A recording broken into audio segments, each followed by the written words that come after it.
نداء الحق صوت قد شجاني وبلغني الحقيقة والأماني وكان لي السبيل إلى المعالي ونورا للهداية والبيان.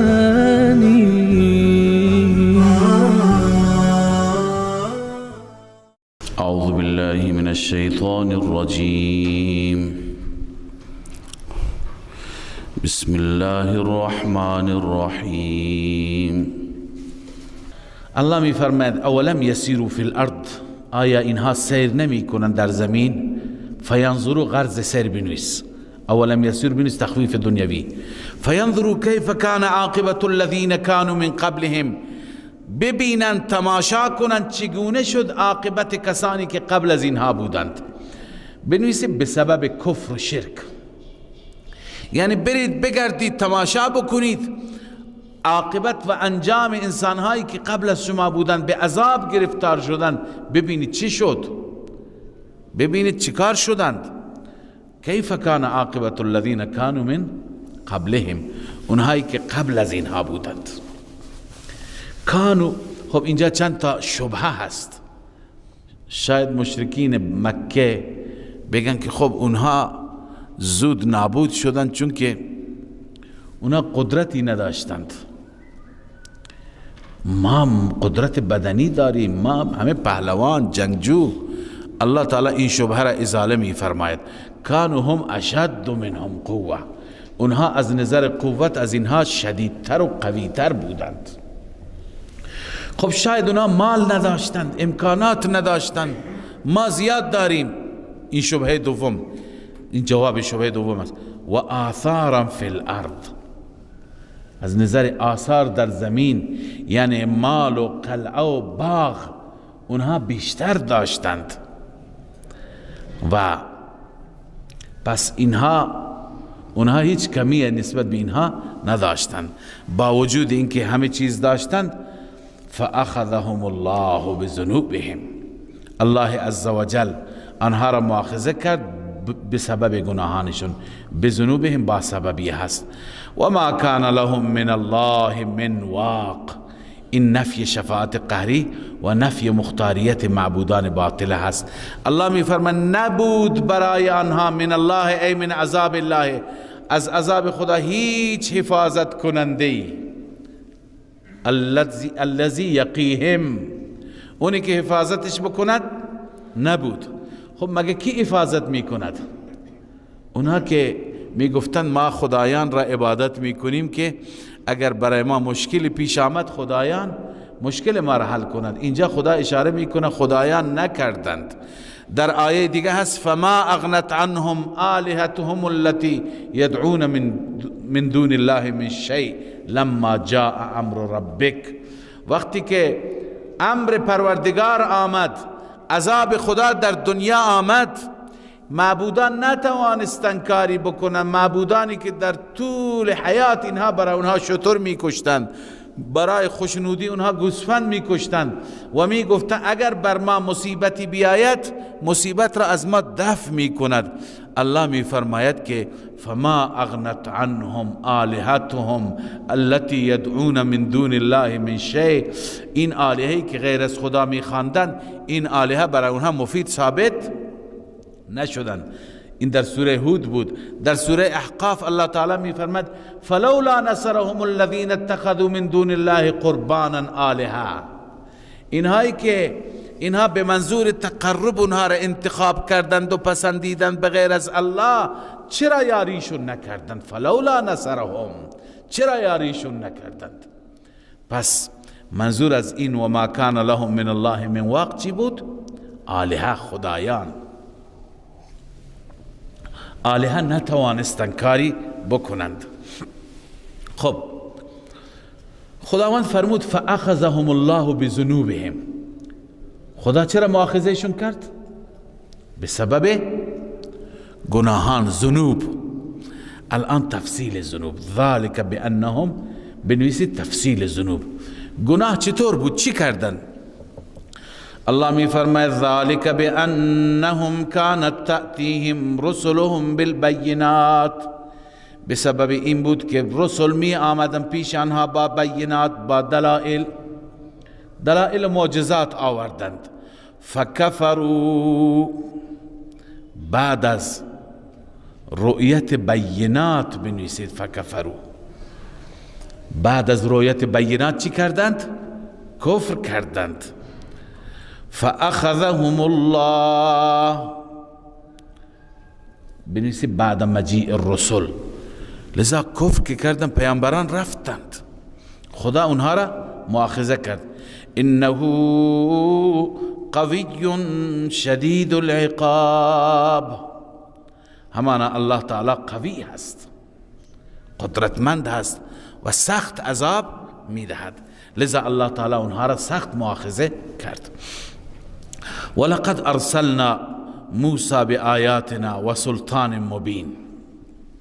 خب اون تخویف دنیوی بود، اولم یسیروا، این که شما خواندید دو آیه فوق، این هم تخویف دنیوی هست، اما اون اجمال بود، این تفصیل هست. اون درباره مطلقاً اقوام گذشته هست، اما اینجا خاصتاً از قوم موسی هست و فرعونیان هست که الله تعالی موسی را برایشون فرستاد و موسی به سوی توحید دعوتشون داد. لذا تخویف دنیوی هست و تسلی برای رسول الله هست. چطور تسلی برای رسول الله هست؟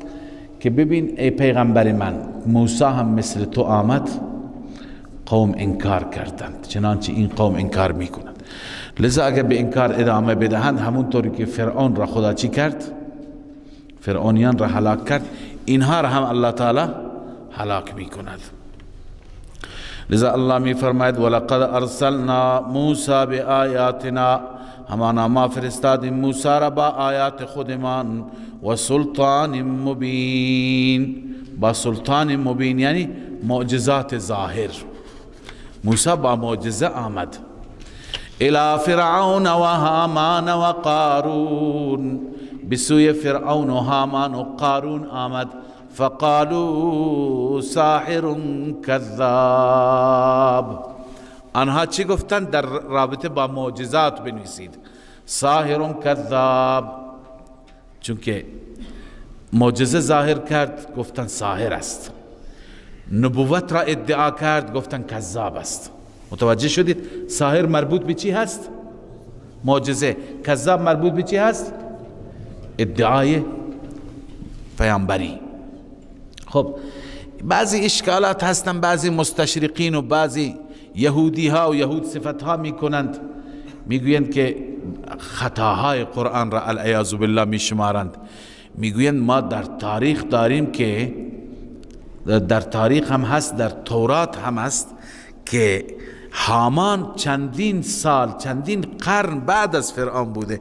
چطور موسی هم به سوی فرعون فرستاده شد و هم به سوی هامان فرستاده شد؟ ما در جواب میگیم که تاریخ شما به درد خود شما بخورد. تورات را هم شما با دستای خودتون تحریف کردید. اولا که قرآن هر جا گفته فرعون و هامان را وزیر فرعون گفته، ما معتقدیم که این هامان وزیر فرعون هست و آنچه که شما میگویید غلط است. بالفرض اگر اون تاریخ درست باشد، مگر همنام کم بوده در دنیا؟ امکان در اونی که 200 سال بعد از فرعون بوده، اون یک هامان دیگه هست و اون هامانی که وزیر فرعون هست، قرآن اون هامان را چی دارد؟ ذکر می کند. الى فرعون و هامان و قارون. درباره قارون هم به تفصیل میاد که از خود بنی اسرائیل بود. فلما جاءهم بالحق، زمانی که موسی آمد به حق، یعنی حق را آورد و دعوت توحید را آورد، من عندنا، از جانب ما، قالوا اقتلوا ابناء الذين آمنوا معه واستحيوا نساءهم. تدبیر انسداد میخواست جلوی موسی را بگیرد. البته اینجا اجمال هست، در جای دیگه تفصیل است. اول با موسی بحث کرد، موسی علیه السلام ملامتش کرد. قال وما رب العالمین؟ قال رب السماوات والارض وما بينهما ان كنتم توقنون. قال لمن حوله الا تستمعون؟ فرعون گفت قال ربكم ورب آبائكم الاولین. اون از کلمه رب حساس بود فرعون، چون میگفت انا ربكم الاعلى. موسی هم هی میگه رب العالمین، ربكم ورب آبائكم الاولین، بیشتر کفرش را به در میاره. قال لمن حوله الا تستمعون؟ قال ربكم ورب آبائكم الاولون. فرعون عصبانی شد. قال ان رسولكم الذي ارسل اليكم لمجنون. قال رب المشرق والمغرب وما بينهما. باز رب مشرق و مغرب است، ان کنتم موقنین. خلاصه موسی علیه السلام بحث کرد، مناظره کرد، آیات را آورد، معجزه آورد. فرعون مات شد. بعد از اینکه مات و مبهوت ماند، الان چیکار میکند؟ تدبیر میکند. تنگ آمد به جنگ آمد. الان از قوه قهریه به کار میگیرد، استفاده میکنه. چی میگه؟ قالوا اقتلوا ابناء الذين آمنوا، بکشید بچه های کسانی را که ایمان آوردن همراه او، واستحیوا نساءهم، و دخترانشان را زنده نگه دارید. خب این نکته را خدمت شما عرض کنم که بنی اسرائیل ذکر کردن تا برای شما اشکالی پیدا نشه. اون این است که فرعون یک بار فرزندان بنی اسرائیل را قتل نکرد، بلکه چندین بار، یا بعضی گفتن 2 بار. یکی زمانی که کاهنها یا معبرها بهش گفتند که از بنی اسرائیل مولودی پیدا میشه، یا اینکه در تعلیمات کتب سابقه بود. بعضی اینطور میگن، شیخ ما رحمه الله همین ترجیح میده، در تعلیمات کتب سابقه بود که در مصر از بنی اسرائیل نومولودی به دنیا می آید و این سبب از بین رفتن ملک فرعون اون زمان میشه. لذا فرعون این خبر را شنیده بود، هراسان بود و هی اولاد بنی اسرائیل را میکشت. تا یک مدتی کشت، تا چند سال آخر خسته شد. خدای عزوجل موسی را پیدا کرد و در خانه فرعون پرورشش داد. بعد از اون متوقف شد تا اینکه موسی ادعای نبوت کرد. اینجا دوباره فرعون دستور داد، از بس که عصبانی بود. بعضی اوقات مثلا بعضی پادشاهان ملت را شکنجه میدن، یه شکنجه بر ملت روا میدارن تا چندین سال، بعد از چندین سال خسته میشن، باز دوباره عصبانی میشن، دوباره اون حکم را چی میکنند؟ اجرا میکنند. پس تنها این بار نبود که فرعون بچه های بنی اسرائیل را میکشت. کسی بگه که خب اون در زمان ولادت موسی بود، اون جدا بود، این جدا بود. بله. قالوا اقتلوا ابناء الذين، بکشید بچه های کسانی را که ایمان میارن با موسی، واستحیوا نساءهم، زنده نگه دارید دخترانشان را. خب وما کید الکافرین الا فی ضلال. این ادخال الهی است، بحث داستان موسی و فرعون است، نه؟ اما خداوند عزوجل در وسط این جمله را ذکر می کند. این را ما میگیم ادخال الهی.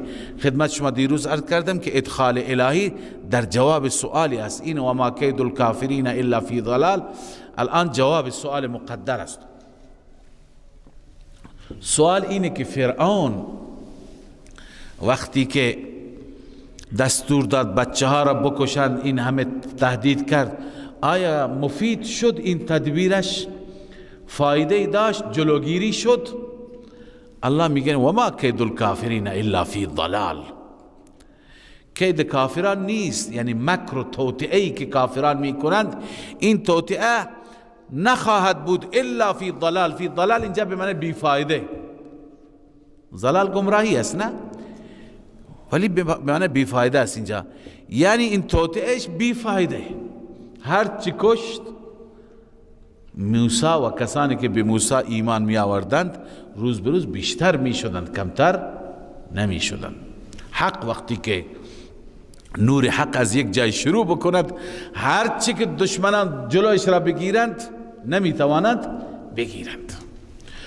وقال فرعون ذرونی اقتل موسی. اون تدبیر اول بود، تدبیر اول برای انسداد، برای جلوگیری.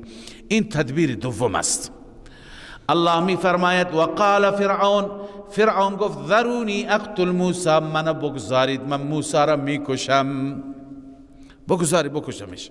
ولیدعو ربه، تا اینکه بخواند پروردگارش را. آیا این تهدید واقعی بود؟ بعضی از مفسران میگویند بله این تهدید واقعی بود. فرعون میخواست بکشه، خب پس چرا نکشت؟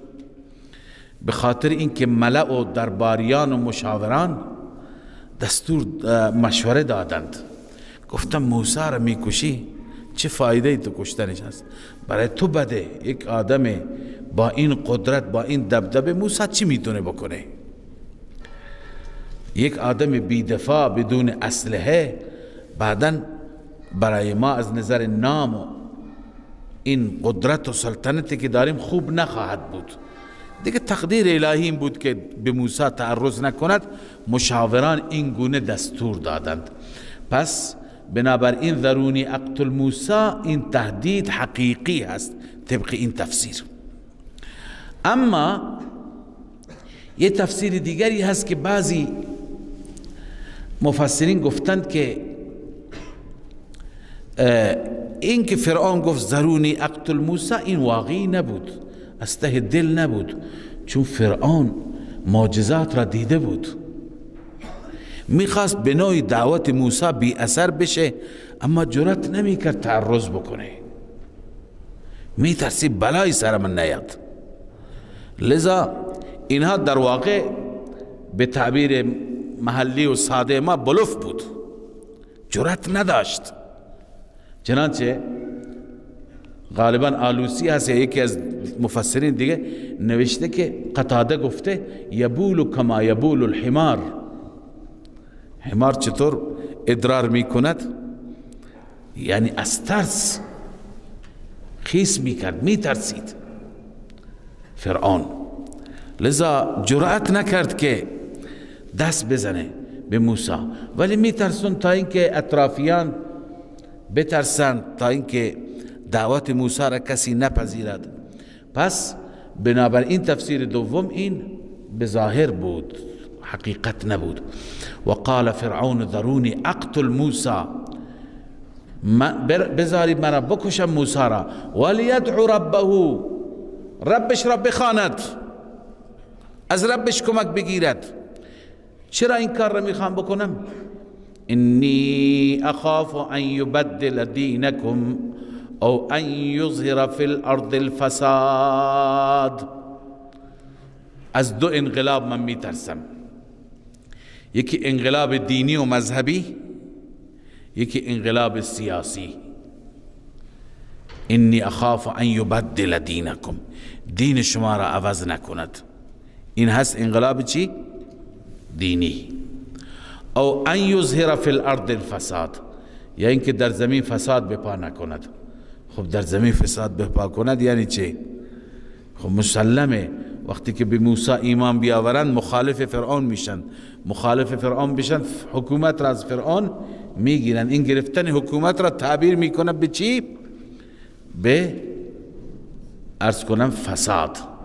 پس این انقلاب سیاسی هست، انقلاب حکومتی هست که حکومت را از من میگیرد. اما موسی علیه السلام در مقابل تهدید چه عکس العملی نشان میدهد؟ مسلک الانبیاء فی مسئله الدعاء. انبیاء مسلکشون اینه که همیشه وقتی که مشکلی برایشون میاد به خدا رجوع میکنن، به خدا پناه میبرند. وقال موسی انی عذت بربی و ربکم. موسی گفت من پناه میبرم به رب خودم و رب شما، من کل متکبر لا یؤمن بیوم الحساب، از هر متکبری که ایمان به یوم حساب ندارد. موسی علیه السلام غرور نکرد بلکه به رب سبحانه و تعالی پناه برد. به هر حال وقتی که این تهدیدات جدی شد و خطر جدی شد، بسیاری از کسانی که ایمان خودشون را تا به حال کتمان کرده بودند باید ایمان را چی می کردند؟ ظاهر می کردند. من جمله اونها فردی بود که قرآن او را تعبیر می کند رجل مؤمن من آل فرعون. از قرآن اینقدر معلوم میشه که این از آل فرعون بود، از خویشاوندان فرعون بود و به موسی علیه السلام ایمان آورده بود و تا به حال ایمان خودش را مخفی کرده بود، ایمان خودش را نشان نداده بود، می ترسید. اما امروز میگه دیگه تمام شد، الان که پیغمبر خدا در تهدید هست، الان دیگه ترس فایده ای نداره، باید ظاهر بکنم. اگه بناس پیغمبر خدا کشته بشه منم کشته بشم. لذا اینجاست که این مرد مؤمن می آید. اما این مرد مؤمن کی هست؟ بعضی گفتند که این پسر عموی فرعون بود، ابن عم فرعون، پسر عموی فرعون بود و اسمش بود فستیات. چنانچه هست که قال مقاتل و سدی کان فستیات ابن عم فرعون. فستیات ابن عم فرعون است. و اون مردی که موسی علیه السلام را مشوره داد که از مصر برو، برات خطره، تصمیم گرفتن تو را بکشند، میگن اون مرد و این مرد یکی هست. این مفسرین گفتند و هو الذی حكى الله عنه في سورة القصص وجاء رجل من اقصى المدينة يسعى. این همون مردی هست که در سوره قصص ذکرش آمده که خدا گفته از یک گوشه و از حاشیه شهر مردی دوان دوان آمد و گفت یا موسی ان الملأ یأتمرون بک لیقتلوک فاخرج. ای موسی درباریان دارن مشوره میکنن تو را بکشن، برو از اینجا. این همون خیرخواه است. بعضی گفتن نه، فرق داره. خب اسمش فستیات بود. و قیل کان اسمه حبیب، بعضی گفتن اسمش حبیب بود. والله اعلم. این هر دو مظهری نوشته. خب این مرد مومن چی گفت؟ چند تا سخنرانی کرد. 3 تا سخنرانیش را قرآن مجید ذکر کرده. اما اینجا من یک نکته جالبی عرض بکنم از سیدنا علی کرم الله وجهه. ببینید این مرد اولین کسی که به پیغمبر ایمان می آورد و از پیغمبر دفاع می کند، اون را در اصطلاح صدیق می گویند. چی می گویند؟ صدیق. این مرد چه حبیب نجار هست چه فستیات هست. این صدیق امت موسی علیه السلام بود. کسی بود که آمد خودش را به خطر داد و از موسی دفاع کرد.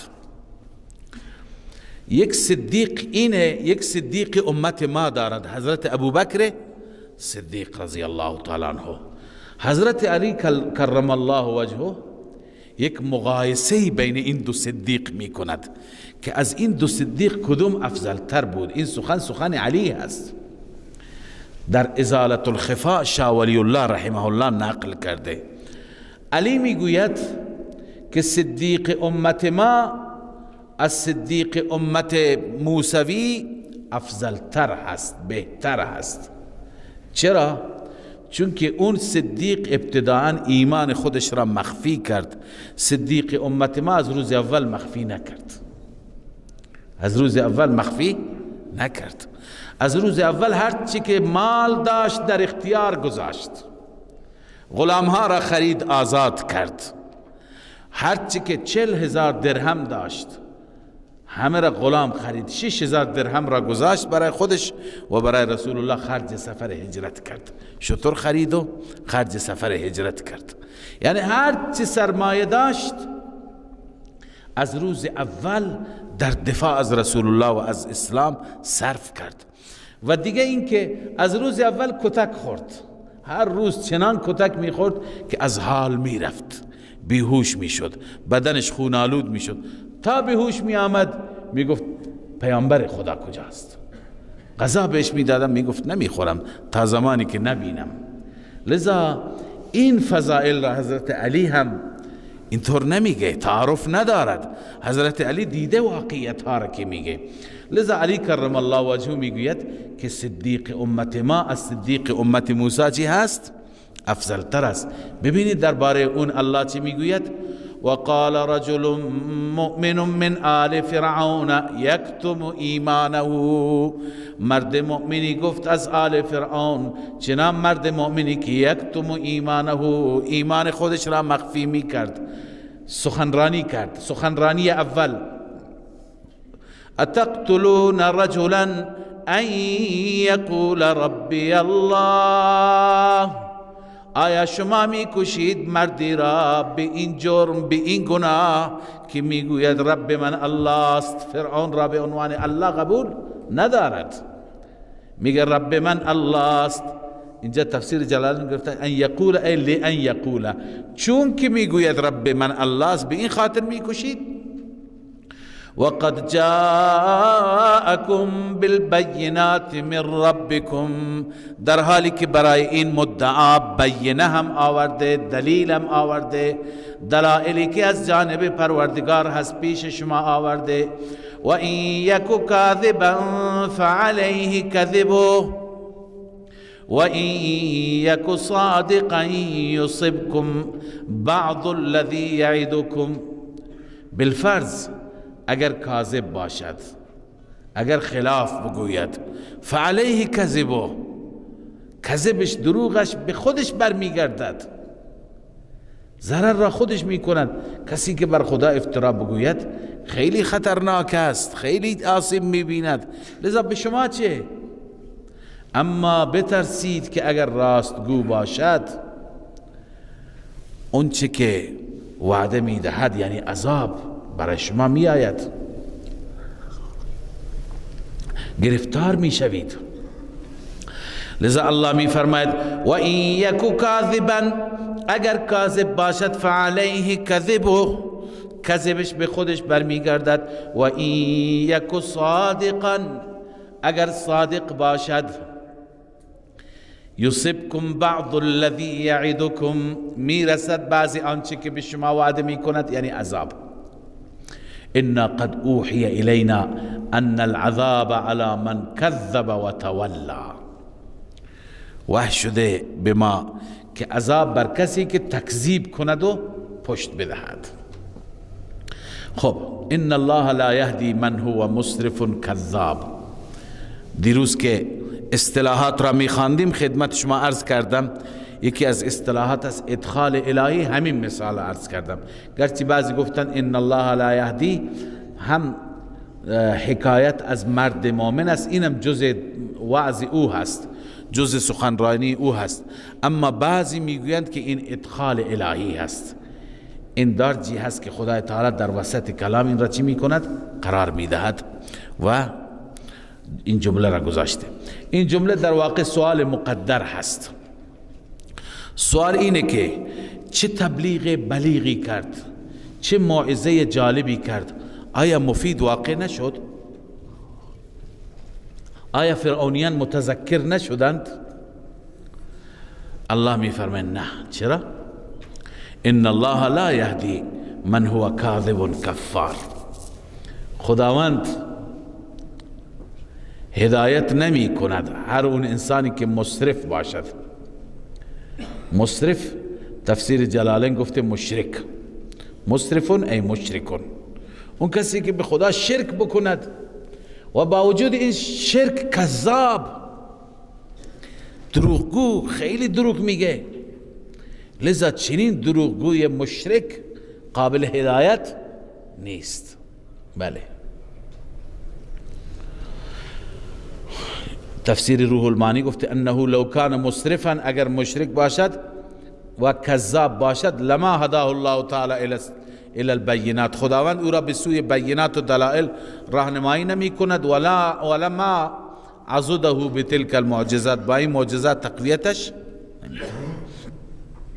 بله. یا قوم لكم الملك اليوم ظاهرین فی الارض، ادامه سخنرانی اوله، 3 تا سخنرانی دارد، این همون سخنرانی اول است. ای قوم من، لکم الملک اليوم ظاهرین فی الارض، برای شما ملک امروز هست که غالب هستید. اینجا ظاهر به معنی حاکم، به معنی غالب، که حاکم هستید در زمین. فی الارض منظور ارض مصر است. شما امروز حاکم مصر هستید. این حکومت عرض کنم که موقتی هست، امروز هست، امروز میره و تمام میشه، فردایی میآید. فردا اگر آمد و عذاب آمد، کی میتونه ما را نجات بده؟ فمن ینصرنا من بأس الله ان جاءنا، چه کسی ما را یاری میکند از عذاب خدا اگر پیش ما آمد؟ لذا بترسید از عذاب. بر ملکتان، بر پادشاهیتان مغرور نباشید. فکر کنید درباره سخنان موسی. اما فرعون دخالت کرد. فرعون از آیات قرآن معلوم میشه، این آیات صحبتهای فرعون را شما دقت بکنید، خیلی زرنگ است. و فرعون تمام هم غمش اینه که مردم فریفته نشوند، مردم گرویده نشوند. لذا هی دلائل میاره، هی توطیه میکنه که مردم نرن به اون سمت. لذا قال فرعون ما اریکم الا ما ارا، من نمی بینم برای شما، یعنی مشوره نمی دهم شما را، الا ما ارا، مگر آنچه که من می بینم، یعنی رأی خودم را. و ما اهدیکم الا سبیل الرشاد، و من راهنمایی نمی کنم شما را مگر به راه رشد، یعنی راه هدایت، راهی که هدایت شما هست، خیر و صلاح شما هست. من شما را راهنمایی می کنم، لذا راهنمایی من گوش کنید. خب فرعون چون می ترسید که مردم از سخنرانی این مرد مؤمن متأثر نشوند، لذا رو به مردم کرد، گفت مردم ببینید هرچی من میگم گوش کنید، این میگه گوش نکنید. معنیش اینه. مرد مؤمن سخنرانی دومش را بعد از این سخن فرعون شروع می کند. وقال الذي آمن یا قوم انی اخاف علیکم مثل یوم الاحزاب. اول ایمان خودش را خوب ظاهر نکرد، الان کم کم ظاهر میکنه. پس معلوم میشه که به آخرت ایمان داری تو. اونجا فقط گفت موسی اگر راست بگه چنین میشه، اگر راست نگه چنین میشه. اینجا نه، اینجا کم کم از عذاب قیامت میترساند، پس ایمان دارد. و یا قوم انی اخاف علیکم، ای قوم، ها عذاب قیامت فعلا نیست، عذاب دنیا است. ای قوم من میترسانم شما را، میترسم بر شما مثل یوم الاحزاب، مثل روز احزاب دیگر، گروه های دیگر. عذابی که بر گروه ها آمد، بر اقوام آمد، من میترسم اون عذاب بر شما نیاد. اون اقوام کی هستند؟ احزاب کی هستند؟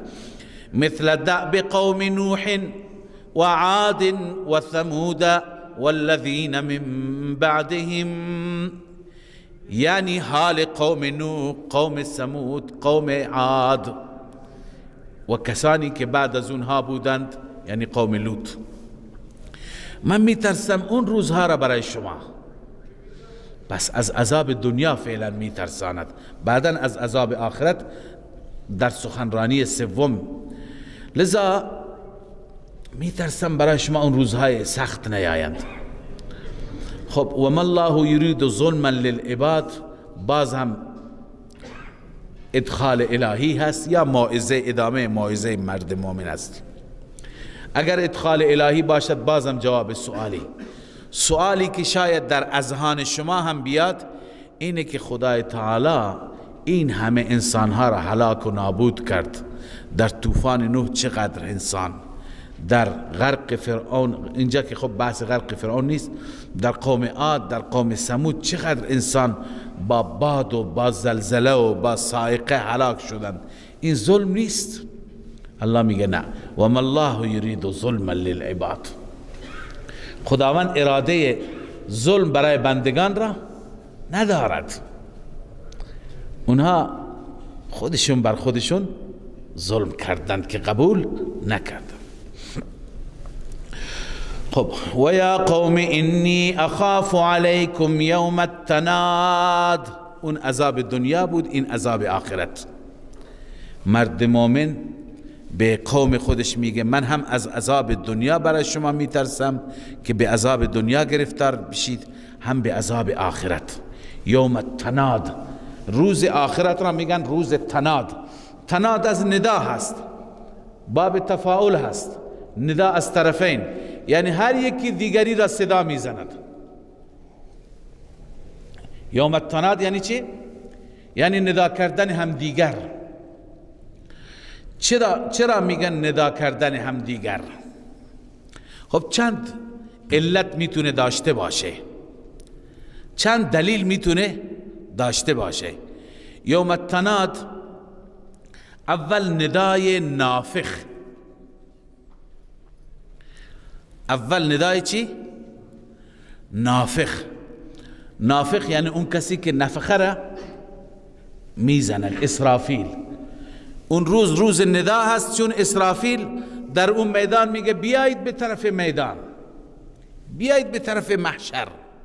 لذا به این خاطر یوم التناد میگن، چون در آیه داریم یوم یناد المناد من مکان قریب، یوم یناد المناد من مکان قریب، یوم یسمعون الصیحة بالحق ذلك یوم الخروج، فریاد را میشنوند. به این خاطر تناد میگن. دوم تناد چون که ندا برای حساب و کتاب میشه. یوم ندعو، خدا صدا میزنه بازم به وسیله فرشتگان دیگر، یوم ندعو کل اناس به امامهم، هر گروهی را میگیم که با اون پیشوایتون، با رهبرتون، با اون کسی که شما از او پیروی میکردید در دنیا بیایید، پیغمبر شما هر که هست. به این خاطر یوم التناد میگن. دلیل سوم که اونجا مردم با همدیگر را ندا میکنند، چنانچه در سوره اعراف میخوانیم و نادى اصحاب النار اصحاب الجنه و نادى اصحاب الجنه اصحاب النار، این اونها را صدا میکنه، اون اینها را، یا و نادى اصحاب الاعراف رجالا، اصحاب اعراف هم ندا میکنند. پس ندا از هر طرف هست. به این خاطر اون روز را میگن روز چی؟ تناد. این سه. و چهارم دلیل آخر اینه که یوم التناد شاید به این خاطر میگن که همه اهل بهشت و اهل جهنم از سوی خدای عزوجل مورد ندا قرار میگیرند، مورد صدا قرار میگیرند. چه میگویند؟ آخرین ندا. خدای تعالی مرگ را به وسیله، به شکل یک کبشی، به شکل قوچی در وسط، در میان بهشت و جهنم چی میکند؟ ذبح میکند، دستور میده ذبح بکنند. ندا میشوند هم اهل بهشت هم اهل جهنم که ای اهل جنت، ای اهل جهنم، همه ببینید که دیگه مرگ مرد، یعنی از این به بعد دیگه مرگی نخواهد بود. یا اهل الجنت خلود ولا موت، یا اهل النار خلود ولا موت. پس شاید به این خاطر اون روز را یوم التناد میگویند، یا به خاطر همه علتهایی که شما خواندید. به هر حال مرد مومن میترساند اونها را از روز تناد. و یا قوم انی اخاف علیکم یوم التناد. یوم التناد بنویسیم مبدل منه، یوم التناد یعنی چه روزی است؟ یوم تولون مدبرین، روزی که شما برگردانده می شوید در حالی که پشت می دهید، به سوی جهنم برگردانده می شوید. معنی اینه ما لکم من الله من عاصم. خب برگردانده میشه، پشت می دهید. به کی پشت می دهید؟ بنویسه به موقف حساب، یعنی اونها رو میبرن به طرف جهنم و به موقف حساب چکار میکنند؟ پشت میدهند. ما لکم من الله من عاصم، این نفی شفاعت قهری است. مرد مؤمن میگه ای قوم، هیچ کسی که شما را عاصم حفاظت بکند در اون روز وجود ندارد، محافظی برای شما نیست. باز هم و من یضلل الله فما له من هاد، ادخال الهی هست. این مرد مؤمن چنان سخن بلیغی، چنان موعظه جانانه‌ای کرد، هنوز فرعون متنبه نشد، هنوز قوم متنبه نشدند. الله میگه نه، و من یضلل الله، هر کسی را که خدا گمراه بکند، فما له من هاد، برای او هیچ هادی وجود نخواهد داشت. صدق الله العظیم.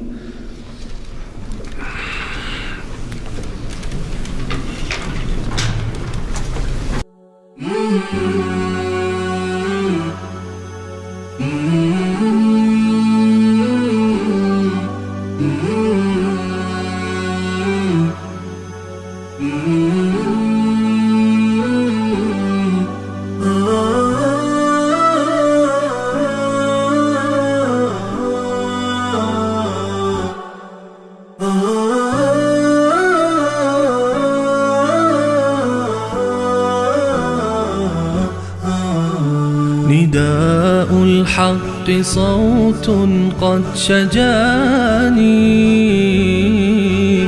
وبلغني الحقيقة والأماني، وكان لي السبيل إلى المعالي ونورا للهداية والبيان.